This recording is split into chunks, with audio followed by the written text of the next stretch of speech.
என் நெஞ்சில் குடியிருக்கும்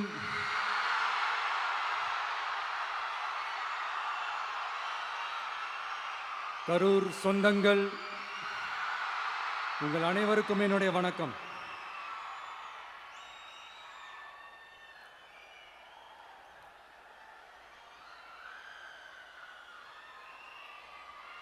ஒரு மனுஷன் லைஃப்ல எவ்வளோ பெரிய ஒரு உயரத்துக்கு போனாலும் மனசளவில் சில வலிகள், காயங்கள் அதை மறக்க முடியாது இல்லையா? எல்லார் லைஃப்லையும் அப்படி தான், நமக்கும் அப்படி தான். நிறையா வலிகள், காயங்கள் எல்லாத்தையும் தாண்டி தான் வந்திருக்கிறோம். ஆனால் எல்லாத்தையும் விட ரொம்ப ஜாஸ்தியான அந்த வலியும் அந்த காயமும் எனக்கு அந்த கரூர் சம்பவம் தான்.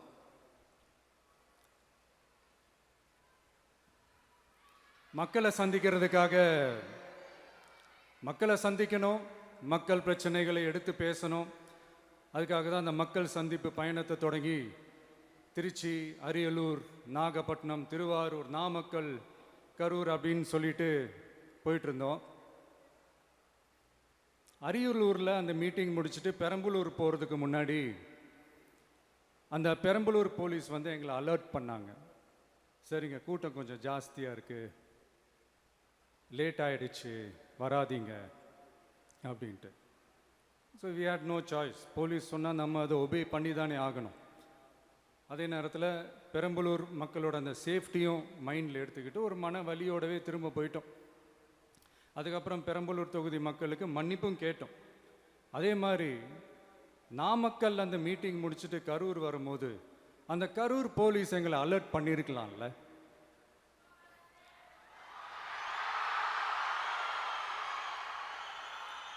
இல்லை சார், இங்கே எதிர்பார்த்ததை விட கொஞ்சம் கூட்டம் அதிகமாக இருக்குது, கண்ட்ரோல் பண்ண முடியல, வராதிங்க.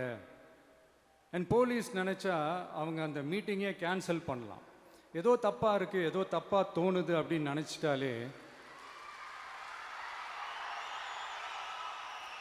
they have all the rights to cancel the meeting. எங்ககிட்ட கேட்கணும்லாம் ஒன்றும் அவசியமே கிடையாது. ஆனால் அதையெல்லாம் எதுவுமே செய்யாமல் அந்த ஹைவேல இருந்து அந்த ஸ்பாட்டுக்கு போலீஸே எங்களை உள்ளே கூட்டிகிட்டு வந்து விட்டு அந்த நாடகம்லாம் இருக்கு பாருங்க.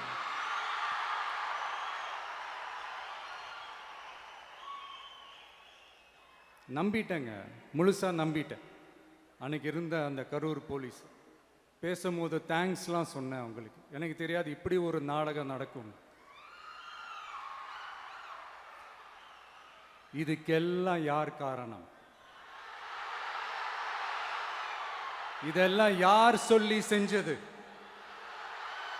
இப்படி பண்ணுங்க, அப்படி பண்ணுங்க, சப்போஸ் அப்படி நடந்தா இப்படி பண்ணுங்க, சப்போஸ் இப்படி நடந்தா இந்த மாதிரி இன்ஸ்ட்ரக்ஷன்ஸ்லாம் கொடுத்து அந்த ப்ரெஷர் போடுறது யாரு?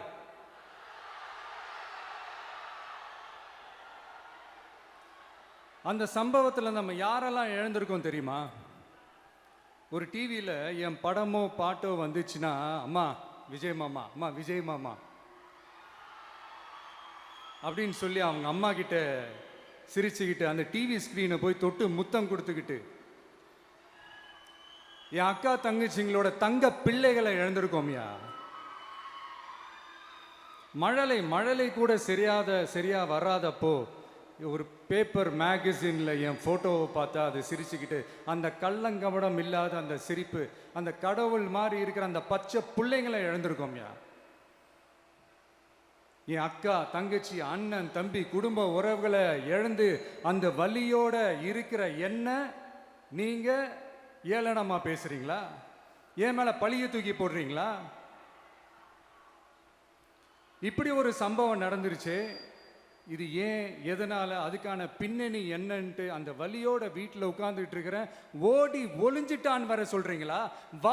வாயின்னு முன்ன இருந்தா என்ன வேணாலும் பேசுவீங்களா?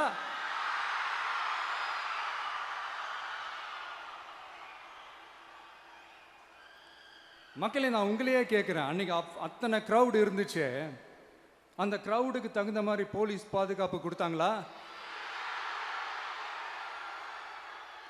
இந்த இடத்தை எடுத்துக்க சொல்லி நாங்க தான் சொன்னோம்னு ஒரு போலீஸ் ஆபீசர் பேட்டி கொடுக்கிறாரு. அதுக்கு என்ன அர்த்தம்? இவ்வளோ வலி, இவ்வளோ காயங்கள் கொடுத்துட்டு பழியை தூக்கி நம்ம மேல போட்டுட்டு அதுல ஒரு அரசியல் ஆதாயம் தேடுறீங்களேயா? இதுல வாய் கூசாம சட்டசபையில ஸ்டாலின் சார் நம்ம மேல திருப்பி விட்டு அங்க ஒரு அரசியல் செய்றாரு. அதுக்கு என்ன அர்த்தம்? நமக்காக வந்திருக்கிற மக்களை காக்க வைக்கிறதுக்கு நான் ஒன்றும் ஆதாயம் தேடுற அரசியல்வாதியெல்லாம் கிடையாது.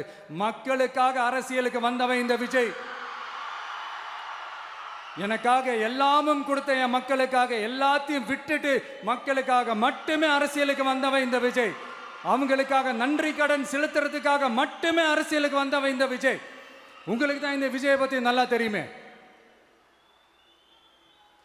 ஆனா நம்ம எல்லாருக்குமே இத்தனை வலிகள் காயங்கள் கொடுத்தவங்களுக்கு இந்த 2026 தேர்தலில் தக்க பதிலடி கொடுத்துட்டீங்க. ஆனா அது மட்டுமே பத்தாது மக்களே, அது மட்டுமே பத்தாது. காலகாலத்துக்கும் எழுந்திருக்கவே முடியாத அளவுக்கு நிரந்தரமான ஒரு பதிலடியை நீங்க கொடுத்துக்கிட்டே இருக்கணும்.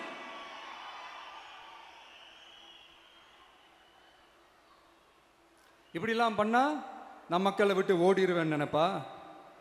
யார் என்ன ஓடினாலும் நான் மக்களை விட்டு எல்லாம் ஓட மாட்டேன். அன்னைக்கும் சொன்னேன், இன்னைக்கும் சொல்றேன், நாளைக்கும் சொல்றேன், தில்லா சொல்லுவேன், கெத்தா சொல்லுவேன்.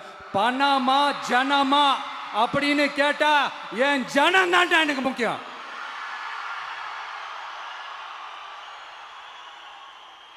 மக்களே, உங்களை விட எனக்கு இந்த காசு பணம் முக்கியமா என்ன? இவ்வளோ குறைகள் நம்ம மேல சொல்றாங்களே, இப்ப நான் சொன்ன மாதிரி அவங்களால ஓப்பனா சொல்ல முடியுமா?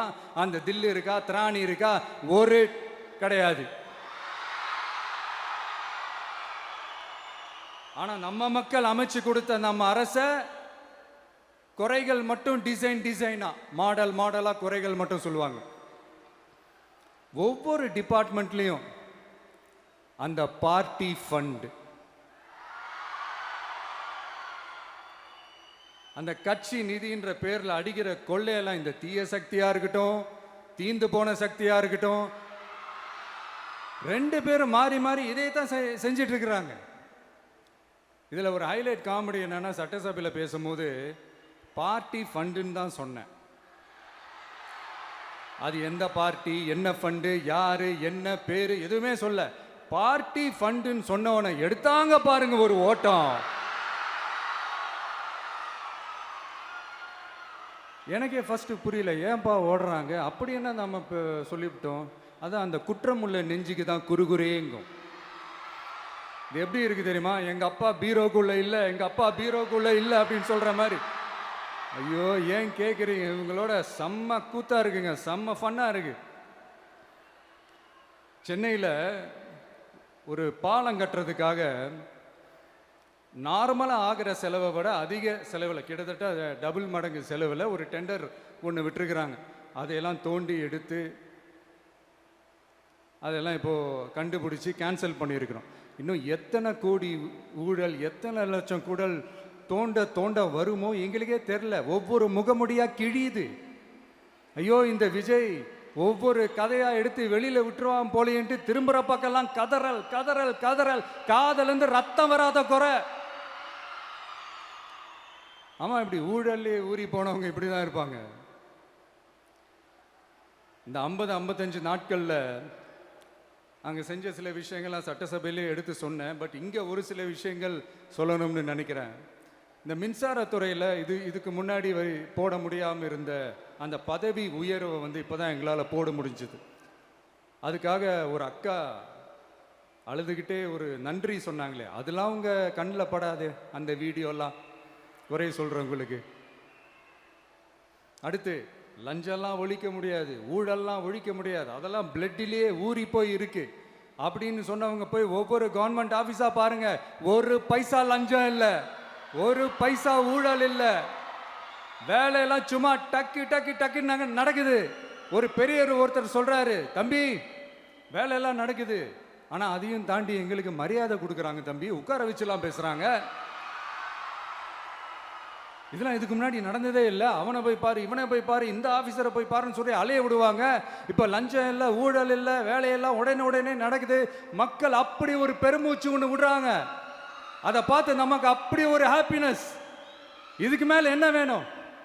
ஏன் இதெல்லாம் பண்ண முடியாது? மனசுன்னு ஒன்று இருந்தால் பண்ணலாம். இப்போ பண்ணலை. அதே மாதிரி இந்த எல்என்டி நிறுவனத்தோட 18,600 crore-க்கு 3 திட்டங்கள் அந்த ஒப்பந்தம் அந்த கையெழுத்து போட்டிருக்கிறோம். கிட்டத்தட்ட 8,200 பேருக்கு வேலை வாய்ப்பு. நான் சொல்கிறது அந்த 3 மாவட்டத்தை சேர்ந்தவங்களுக்கே அவ்வளோ வேலை வாய்ப்பு.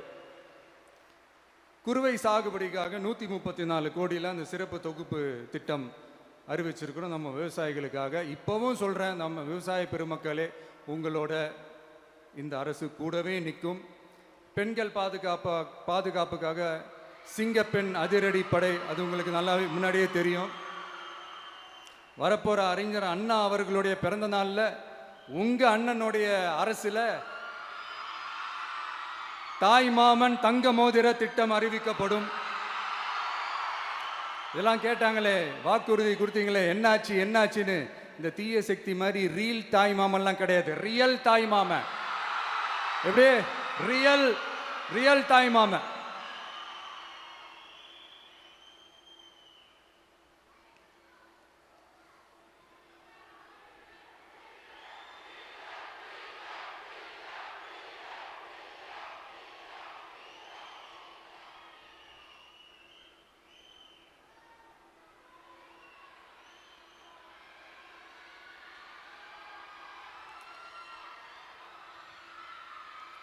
இந்த தீய சக்தியை பற்றி, அவங்க நிர்வாகத்தை பற்றி ஒரு வெள்ளை அறிக்கை ஒன்று வெளியிட்டோம்ல, அது ஷார்ட் அண்ட் ஸ்வீட்டாக சொல்லணுன்னா, ஒரு ஓட்ட பாத்திரத்துக்குள்ளே தண்ணி ஊற்றிக்கிட்டே இருந்திருக்கிறாங்க.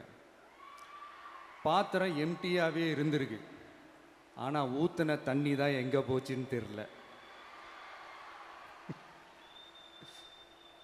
கடவுளுக்கு தான் வெளிச்சம். அது மாதிரி இப்போ நம்ம சொன்னதெல்லாம் சும்மா ஒரு சாம்பிள் தான். இன்னும் வரப்போகிற நாட்களில் உங்கள் அரசனுடைய அந்த விஸ்வரூபத்தை நீங்கள் பார்ப்பீங்க. அடுத்து வாயத் தொடங்க சிஎம். அடாடா, உங்கள் சிஎம் நெஞ்சிலேயே குத்திட்டு வந்தீங்க பாருங்க, அதெல்லாம் வேற லெவல். பேசுங்கன்றீங்க, பேசுனா எந்திரிச்சு ஓடிடுறீங்க. இனிமேல் பேச ஆரம்பிக்கிறதுக்கு முன்னாடி என்ன பண்ணணும் அப்படின்னா, ஒரு நண்பர் ஒருத்தர் சொன்னார், மாண்புமிகு பேரவைத் தலைவர் அவர்களே, எல்லா டோரையும் இழுத்து லாக் பண்ணுங்க அப்படின்னு சொல்லிட்டு தான் பேச ஆரம்பிக்கணும் போல் இருக்கு. ஏன்னா பேசிட்டு இருக்கும் போதே எந்திரிச்சு ஓடிடுறாங்க. 5 நிமிஷம் பேசினதுக்கே குளத்தூர்ல கொத்து பரோட்டா போட்டாங்க. இதுக்கு மேலே பேசினா மொத்தமாக முடிஞ்சிடும், பார்த்துக்கங்க. நாம் அரசியல் பேசினா விஜயெல்லாம் அரசியல் பேசலாமா அப்படிங்கிறது. சரிப்பா, நமக்கு எதுக்கு வம்பு, நம்ம பாட்டுக்கு நம்ம வேலையை பார்ப்போம், எதுக்கு அவங்கள பற்றி பேசிக்கிட்டு அப்படின்னு இருந்தால் விஜய்க்கு அரசியலே பேச தெரில அப்படிங்கிறது. இப்படியே மாறி மாறி மேகதாது அணையை பற்றி என்ன தெரியும், விஜய் அதை பற்றி பேசலை. இப்படி நம்ம அரசியலுக்கு வந்ததுலேருந்தே ஒரு கூட்டம் குறை மேலே குறையா சொல்லிக்கிட்டு, பாட்டுக்கு பாட்டு கச்சேரி எங்களுக்கும் பண்ண தெரியும், பண்ணலாமா? இந்த மேகதாது அணை சம்பந்தமான அந்த வழக்கில் தமிழ்நாட்டோட பெட்டிஷனை சுப்ரீம் கோர்ட் எப்போ ரிஜெக்ட் பண்ணுச்சு? அப்போ யார் ஆட்சியில் இருந்தா? ஏன் ஒழுங்காக வாதாடல? நீங்கள் ஒழுங்காக வாதாடி இருந்தீங்கன்னா அதை ரிஜெக்ட் பண்ணியிருக்க மாட்டாங்கல்ல. ஏன் ஸ்டாலின் சார் வேணும்னே விட்டுட்டாரா? ஏன் இப்படிலாம் கேள்வி கேட்கலாமா? இப்படிலாம் கேள்வி கேட்டால் தான் மேகதாது அணையை பற்றி பேசுனதா அர்த்தமா? ஏன் அந்த ஸ்டேட்டு சிஎம் பேசுகிறாரு, நீங்கள் ஏன் பேசலை அப்படின்னா, நம்ம ஸ்டேட்டோட உரிமையை எங்கே நிலைநிறுத்தணுமோ அதுக்காக வேலை பார்க்குறது மட்டும்தான் முக்கியம். சும்மா சவால் விட்டுக்கிட்டு சீண்டி பார், நான் யார் தெரியுமா, தொட்டு பார், இப்படிலாம் பேசிக்கிட்டு இருந்தால் வேலைக்கு ஆகாது. சும்மா பேசி பேசி பிரச்சனையை வளர்த்துக்கிட்டு யார் மேலே அது பழியை தூக்கி போட்டுட்டு அப்புறம் மக்களை அம்போன்னு தெருவில் விட்டுட்டு இப்படி தான் ஒரு அரசியல் பண்ணணும்னா அந்த அரசியல் நமக்கு தேவையும் இல்லை, அதை நம்ம செய்யவும் போகிறதில்ல. Talk less work more mode தான், அதுதான் நம்ம பாலிசியே. அதனால தான் சட்டசபையில் அந்த அரசினர் தீர்மானம்னு சொல்லி ஒன்று கொண்டு வந்தோம். அது எப்படி டு டேக் இட் ஃபார்வர்ட், எப்படி கொண்டு போகணுமோ அதை சரியாக செய்வோம். சென்ட்ரல் கவர்மெண்ட்லேருந்து அந்த டீலிமிட்டேஷனை திரும்ப கொண்டு வர போகிறதா ஒரு பேச்சு ஒன்று அடிபடுது. யார் என்ன டீலிமிட்டேஷன் கொண்டு வந்தாலும் தமிழ்நாடு அது ஒத்துக்காது. நமக்கான இடத்த யாரும் பறிக்கவும் முடியாது, அது பறிக்கவும் விட மாட்டோம். இப்படி நாம் இருக்கும் போது இந்த தீய சக்தி திமுக எங்கே போய் நிற்குது, யார் கதவை தட்டிக்கிட்டு நிற்குது, அது உங்களுக்கே நல்லா தெரியும். மக்களே, இந்த தீய சக்தியும் தீந்து போன சக்தியும் வேறலாம் இல்லை, கூட்டு களவாணிங்க. சொல்ல முடியுமா அவங்களால? எங்களுக்குள்ள ஒட்டும் இல்லை, உறவும் இல்லை, அறிவிக்க முடியுமா? நிரூபிக்க முடியுமா? இந்த வரப்போகிற இடைத்தேர்தலில் அதை நிரூபித்து காட்டுங்க, அப்புறமா பேசுங்க. மக்களை, என் மனசை விட்டு கரூர் எப்பவும் நீங்கவே நீங்காது. நமக்கு ஏற்பட்ட வேதனையான சம்பவத்தை, நமக்கு எதிராக நடந்த சதிய சூழ்ச்சியை இனி வர்ற ஜென்ரேஷனும் அவங்களுக்கு தெரியப்படுத்தணும்ல. அதுக்காகவே இனி ஒரு அரசியல் சதிய, அரசியல் சூழ்ச்சிய யாரும் யோசிக்கவே கூடாதுன்றதுக்காகவே கரூரில் ஒரு நினைவு சின்னத்தை நம்ம டிவிகே சார்பா அமைக்கப்படும் அப்படின்றத அறிவிக்கிறோம். அப்புறம் கரூர்ல இருந்து ஒட்டுமொத்த தமிழ்நாட்டு மக்களுக்கும் சொல்றேன், உங்க டிவிகே அரசு உங்களுக்காகத்தான் உழைக்கும். அடிப்படை வசதிகளை முதல்ல நிறைவேற்றணும். ஒரு பக்கம் நிதி நிலைமையை சரி செஞ்சுக்கிட்டே, இன்னொரு பக்கம் அப்படியே நாம் சொன்னதில் ப்ரையாரிட்டி பார்த்து ஒவ்வொன்றா படிப்படியாக நிறைவேற்ற ட்ரை பண்ணுவோம். இது எப்பவும் உங்களுக்கான அரசாக தான் இருக்கும். இந்த விஜய் உங்கள் விஜயாக தான் இருப்பான். நீங்கள் உரிமையோட உங்கள் கவர்மெண்ட்டை நீங்கள் அணுகலாம். இந்த தீய சக்தி ஆட்சி முடிஞ்சு பொட்டிக்குள்ளே போனதுலேருந்து என்னென்னமோ பண்ணுறாங்க, இது ஏதோ பேசுகிறாங்க, சோஃபாங்கிறாங்க, வாஷிங் மிஷினுங்கிறாங்க. இந்த அரசியல் வியாபாரம் பண்ணுறதுக்கான அந்த வெண்டிங் மெஷினே அவங்க தான். யார்? இந்த திமுக. இதில் நம்மளை பார்த்து வாஷிங் மிஷினுங்கிறாங்க. எலெக்ஷனில் ஓட்டுக்கு காசு கொடுக்குற அந்த கலாச்சாரத்தையே, அந்த கல்ச்சரை அடித்து நொறுக்கி இருக்கிறோம். எலெக்ஷன்லேயே அப்படி வேலை பார்த்த நமக்கு எதுக்கு இந்த குதிரை, கழுதை, ஒட்டக பேரெல்லாம்? மக்களின் பக்கம் அப்படி இருக்கும்போது நமக்கு எதுக்கு இந்த பேரெல்லாம்? இந்த திருட்டு திமுக ஆட்சியை வச்சுக்கிட்டு ஊரடிச்சு ஒலையில போட்டு இந்த கொள்ளையை அடிச்சதுனால தான் உங்க கரூர் கம்பெனி ஓனர் ஒருத்தர் எங்க எங்க இருக்காருன்னே தெரியாம ஓடு ஓடு ஓடு ஓடு ஓடு ஓடு ஓடு ஓடு வராம் பாரு வேட்டக்காரன் ஓடினே இருக்கிறாரு. இன்னொருத்தர் ஃபாரின்ல போய் ஒளிஞ்சுக்கிட்டார். ஃபாரின் ஸ்டாலின் சார்ன்னு நினைச்சிட போறீங்க, அவர் இல்லை. எனக்கு எப்பவுமே ஸ்டாலின் சார் மேல ஒரு தனி பாசம் ஒன்று உண்டு. அவர் கிடையாது, இவர் வேற. சிங்கப்பூருக்கு செக்கப்புக்கு போனார்ல அவரு. இன்னும் தோண்ட தோண்ட எத்தனை பேர் மாட்ட போறாங்களோ தெரியல. உங்ககிட்ட யாராவது லஞ்சம் ஏதாவது கேட்டாங்கன்னா கொடுக்க முடியாது சொல்லுங்க, நான் இருக்கேன் உங்களோட. அப்படியே யாராவது ஃபோர்ஸ் பண்ணாங்கன்னா, இது எங்க மகன், எங்க புள்ள, எங்க அண்ணன், எங்க தம்பி, எங்க விஜய், எங்க விஜயோட ஆட்சின்னு ஸ்ட்ராங்கா சொல்லுங்க. மக்களை, நீங்க கூட இருக்கும் போது லஞ்ச ஊழல் மட்டும் இல்ல, அதிகாரத்தை வச்சு ஆட்டம் போடுற யாரா இருந்தாலும் அடங்கிடுவாங்க. இந்த கடமை, கண்ணியம், கட்டுப்பாடுன்ட்டு ஒரு காலத்துல கொள்கையோடு இருந்த கட்சியெல்லாம் இன்னைக்கு எப்படி இருக்கான்னு உங்களுக்கே தெரியும். அதாவது இந்த டிவிகே கட்சியோட தலைவரை எதிர்க்கிறதுல ஒரு நியாயம் இருக்கு. ஏன்னா உங்க பொழப்புல மண்ணள்ளி போட்டான். என்ன, இந்த ஊழல் லஞ்சம்லாம் பண்ண மாட்டேன்னு சொல்லி உங்க அரசியலையே ஒரு தெருமுனைக்கு கொண்டாந்து விட்டான். மக்கள் வேற அவனை தான் நம்புறாங்க. ஸோ இந்த விஜயை எதிர்க்கிறதுல ஒரு அரசியல் நியாயம் இருக்குது, அது புரிஞ்சுக்கலாம். ஆனால் இன்னைக்கு இந்த விஜயை மக்கள் ஓட்டு போட்டு ஜெயிக்க வச்சு ஒரு தீர்ப்பை கொடுத்து மக்களுக்காக வேலை செய்யறதுக்காக முதலமைச்சராக உட்கார வச்சிருக்கிறாங்க. என்னமோ இன்னமும் நீங்க தான் ஆட்சியில் இருக்கிற மாதிரி. விஜய் கரூருக்கெல்லாம் போகக்கூடாது, விஜய் இங்க போகக்கூடாது, அது செய்யக்கூடாது, இது செய்யக்கூடாதுன்னு எனக்கு புரியலையே. ஆட்சியில் இருக்கும் போது தான் இவ்வளோ கட்டுப்பாடெல்லாம் போட்டீங்க, எஸ்ஓபிஸ்லாம் போட்டீங்க, ஸ்டாலின் சார் ஆப்ரேட்டிங் ப்ரொசீஜர்லாம் போட்டீங்க. இப்போவும் அதே பண்ணிட்டு இருந்தீங்கன்னா என்ன சார் நியாயம்? இல்லை, நான் தெரியாம தான் கேட்குறேன். இன்னும் கனவுலையே இருக்கிறீங்களா? முதல்ல முழிச்சு வாங்க, ரியாலிட்டிக்கு வாங்க. உங்கள் ஆட்சியெல்லாம் வீட்டுக்கு போய் டிவிக்கேன்னு ஒரு ஆட்சி வந்து ரொம்ப நாள் ஆச்சு. ஒழுங்கா படி, ஒழுங்கா படி என்று சுப்ரீம் கோர்ட் ஓங்கி மண்டேலியே நறுக்கு நறுக்கு நறுக்கு என்று செம்மட்டியாலே அடிச்சும் இந்த திமுக முழிச்சிக்கல அப்படின்னா அப்போ கொஞ்சம் கஷ்டம்தான்.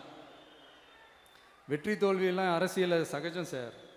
அதுக்காகலாம் வெறி பிடிச்சி இந்த பதவி வெறி பிடிச்செல்லாம் அலைய தேவையில்லை. நல்ல விதமாகவே சொல்கிறேன், நியாயமான அரசியல் பண்ணுங்க. ஓ, அதுதான் உங்களுக்கு தெரியாதுல்ல. இந்த தீய சக்தி திருத்தவும் முடியாது, அவங்களா திருந்துவாங்கன்னு பார்த்தா அதுவும் நடக்க போகிறதில்ல. அதனால் வரப்போகிற இடைத்தேர்தலில் மக்களே இந்த தீய சக்தி திமுகவை நல்லா வெச்சு வெளுத்து விடுங்க. கான்ஃபிடண்டா இருங்க மக்களே, நல்லதே நடக்கும், வெற்றி நிச்சயம். மீண்டும் சந்திக்கும் வரை நன்றி, வணக்கம்.